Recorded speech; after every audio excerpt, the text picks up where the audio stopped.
अच्छा बेटा, हम 2 टॉपिक पे वीडियोस बना रहे हैं, आज बैठ जाओ। एक है इंटेलिजेंस ऑफिसर में इंटेलिजेंस क्वेश्चन कौन से होंगे, दूसरा मोटरवे पुलिस जो है राइट, उसमें यूडीसी एलडीसी का क्या है, तो बड़ा शॉर्ट फॉर्म में इसमें बता रहा हूँ मैं आपको। पहले आते हैं मोटरवे पुलिस क्या, यूडीसी एलडीसी के बारे में, जो मैंने आपको सिलेबस दिया था उससे आप लोग कर लें।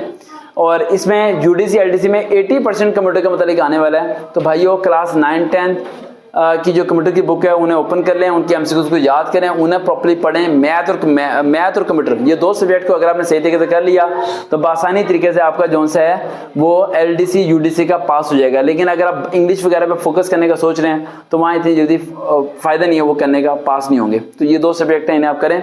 और बाकी यूडीसी एलडीसी की अभी टेस्ट की डेट कोई नहीं आई, ये बहुत बच्चे मैसेज कर रहे हैं इस पर वीडियो बना दें। तो जब टेस्ट की डेट करीब आएगी फिर बनाऊंगा। अभी पंजाब पुलिस का बर्डन है, पहले 2 दिन ये काम करना है, उसके बाद इंटेलिजेंस ऑफिसर का जो है उसमें इंटेलिजेंस के क्वेश्चन कौन से होते हैं, उसमें वर्बल नॉन वर्बल क्वेश्चन आते हैं।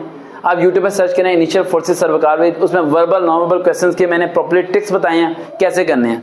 वो सारे क्वेश्चन वहीं से होंगे और वहीं से आते हैं, ठीक है। वर्बल नॉन वर्बल क्वेश्चन वहाँ से प्रैक्टिस करने हैं। दोबारा मुलाकात होगी, अल्लाह हाफिज़।